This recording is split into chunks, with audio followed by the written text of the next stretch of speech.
साफ दिख रहे हैं क्या? नमस्कार फैमिली, मैं शक्ति सिंह छारी, कल की अवतार चैनल आप लोगों के प्रति द्वारा हाजिर हुआ। पार्ट 1 और पार्ट 2 देखा आपने, आपकी बहुत बहुत मेहरबानी। और अब पार्ट 3 मैं आपको संपूर्ण बताने वाला हूँ कि कैसे नारद मुनि ने जय विजय को श्राप दिया और कैसे नारद मुनि ने भगवान विष्णु को श्राप दिया और किस कारण क्या नाम है नारद मुनि ने ये सब श्राप दिए और ये किसकी माया थी, किसकी लीला थी, ये सब हम आज जानेंगे। ये वीडियो थोड़ा लंबा हो जाए उसके लिए आपसे क्षमा चाहता हूँ पहले से ही। वीडियो पूरा देखना, धन्यवाद। लाइक करें, सब्सक्राइब करें, शेयर करें, ऑल का बटन कमेंट पे करें, शेयर करें, लाइक ज़रूर करें इस वीडियो को। ये आपको मैं संपूर्ण जानकारी दे रहा हूँ। तो एक बार नारद मुनि को घमंड हो गया किस बात पे कि मैंने बिंदु को अपने बस में कर लिया।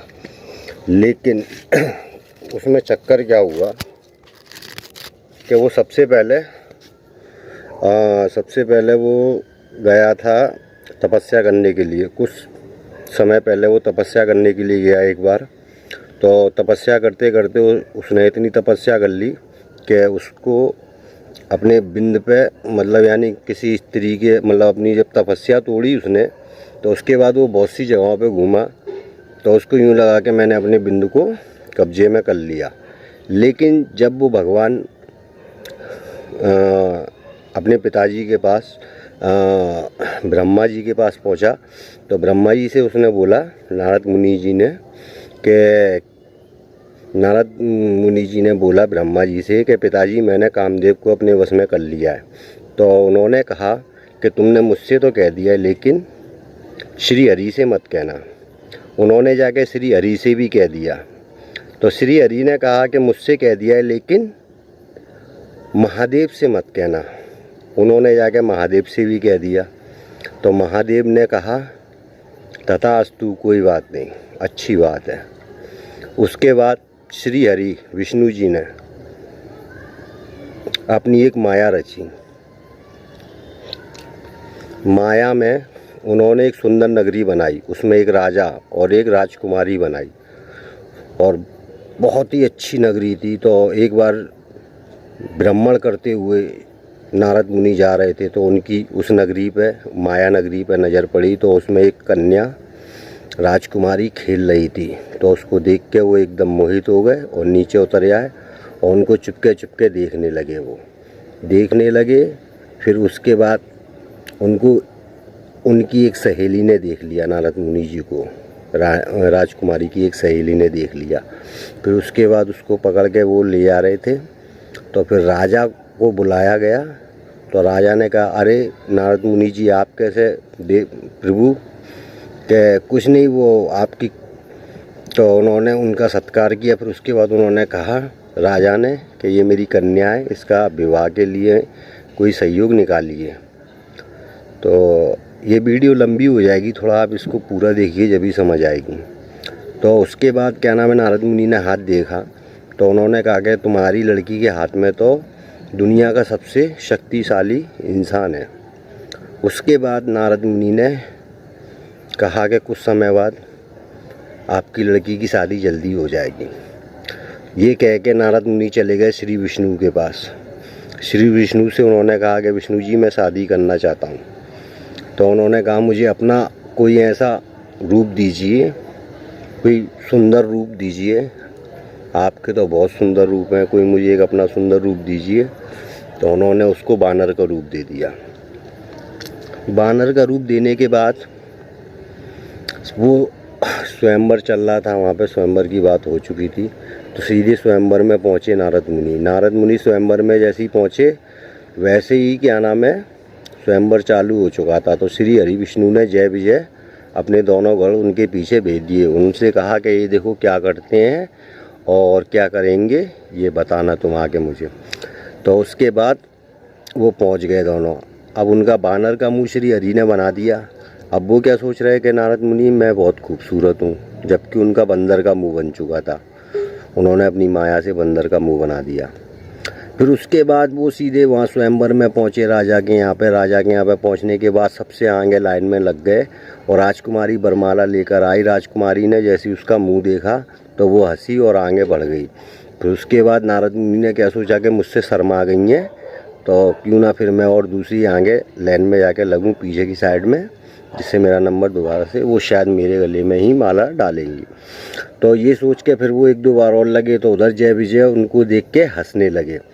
तो उन्होंने जब किसी के गले में नहीं डाली तो उधर से श्री हरि विष्णु एक माया रूप लेके और आए और उनके गले में उन्होंने माला डाल दी। वो शादी करके उनसे और वो लुप्त हो गए वहीं से।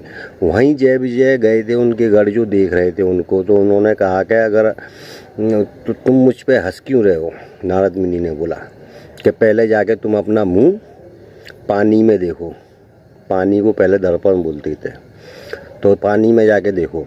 तो उन्होंने जैसे ही अपना मुंह पानी में देखा तो उन्होंने बानर का मुंह, तो उनको बड़ा क्रोध आया। क्रोध के मारे उन्होंने जय विजय को श्राप दे दिया कि जाओ तुम 17 जन्म तक धरती लोक पे वास करोगे। तो उन्होंने कही कि नहीं प्रभु, धरती लोक पे 17 जन्म तो बहुत हो जाते हैं, आप कोई शॉर्टकट उपाय बताइए, कोई ऐसा उपाय बताइए जिससे हमारा उद्धार जल्दी हो जाए।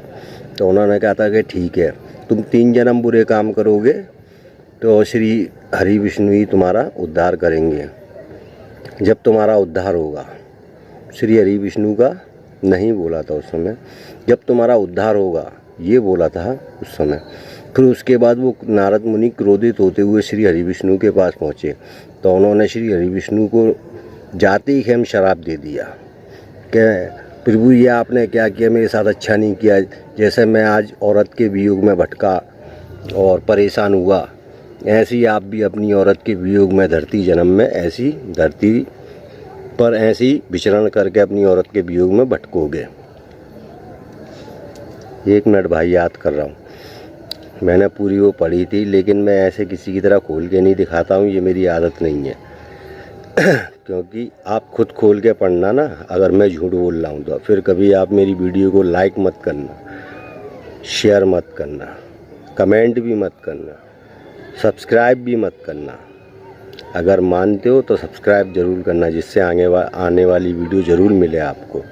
फिर उसके बाद श्री हरि विष्णु को उन्होंने श्राप दिया कि जाओ मैं आपको औरत का श्राप देता हूँ, जैसे मैं औरत के वियोग में, तो उन्होंने दे दिया उनको। फिर उसके बाद उन्होंने कहा कि जब आप धरती पे इंसान के रूप में जन्म लोगे, जब आप जैसे मेरा मुंह आपने बानर का बनाया है, यही बानर आपकी धरती पे सहायता करेंगे। तो उन्होंने कहा कि ठीक है, कोई और शराब उन्होंने अपने ऊपर ले लिया। तो वो शराब लेने के बाद श्री हरि विष्णु भोले बाबा के पास पहुँचे, शिव जी के पास। तो वहाँ से उन्होंने बोला कि प्रभु मेरे को आपके एक रुद्र अवतार की ज़रूरत है। तो उन्होंने कहा कि हाँ, कि मुझे मालूम चला कि मतलब वो तो अंतर्यामी है, सबके स्वामी है। तो उन्होंने कहा था कि मेरा 11वां रुद्र अवतार आपकी सेवा में आएगा। श्री हरि विष्णु से बोला।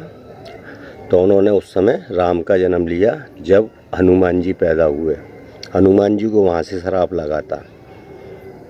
हनुमान जी के लिए वहाँ से मतलब प्रार्थना की गई थी, श्राप नहीं लगा था, मतलब श्राप श्री हरि विष्णु को लगा था। फिर उसके बाद ये कहानी आगे बढ़ती गई। फिर अहिल्या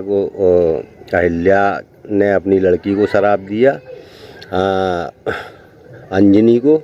अंजनी के कान में से जब वो पैदा हुए, अब वो भस्मासुर की बात है कि भस्मासुर का जब बिंद निकला था, भस्मासुर आगे पीछे पीछे और भोले बाबा आगे जब वो अड़ी में दुबक गए, जब उनका बिंद सरक गया था, वो बिंदी क्या नाम है, हनुमान जी का रूप था। ये मैं कहानी आपको आगे बताऊंगा। अब उसके बाद सीधा भोले बाबा से उन्होंने कह के और शराप लेके और तथास्तु नारद मुनि को कह के, और ये कहानी यहीं पे ख़त्म होती है। क्यों, ये कहानी नहीं, ये हमारी पुराणों की गाथा है, जो आप लोग पढ़ के देखना। मैंने तो पढ़ी भी है, सुनी भी है, पंडितों से भी सुनी है, पढ़ी भी है, समाज में भी देखी है, पढ़ी है, सुनी है, समाज में भी उठाऊं बैठाऊं, सत्संग में भी, हर चीज़ में। और मैं शायद कुछ भूल रहा हूँ तो दिमाग में आ नहीं रही है। मैं आप लोगों को, और अगर इसकी और कोई जानकारी होगी तो मैं ज़रूर दूंगा। तब जाके नारद मुनि जी का घमंड टूटा था, जब नारद मुनि ने ये शराप दे दिया। उसके बाद जब उन्होंने ये सब अवतार लिए, तो जब हरि विष्णु ने बोला कि ये सब मेरी माया थी, रावण का अत्याचार कुछ ज़्यादा ही हो गया था। रावण को मारने के लिए ही ये सब माया रची गई थी जब। और जब जलंधर को मारा था तो हनुमान जी का जन्म होना था, तो वो माया वहाँ पे रची गई थी भोले बाबा के द्वारा, जिससे हनुमान जी प्रकट हों। नमस्कार फैमिली, ये जानकारी अगर आपको अच्छी लगी हो तो शेयर करें, लाइक करें, ऑल का बटन घंटी का बटन ऑल पे करें, सब्सक्राइब ज़रूर करें, जिससे मुझे आपका मोटिव मिले आगे। और कमेंट में इस वीडियो के बारे में आप ज़रूर लिखें कि आपको इससे क्या जानकारी मिली, जो भी थी, जो मैंने आपको पूरी कहानी बताई। और किसकी लड़की थी वो, अहिल्या की कैसे, वो आप लोगों को मैं आगे बताऊंगा। और जलंधर वाली भी कहानी मैं आप लोगों को आगे ही बताऊंगा। धन्यवाद। लाइक करें, शेयर करें, सब्सक्राइब करें, ऑल का बटन, घंटी का बटन ऑल पे करें और सब्सक्राइब करें।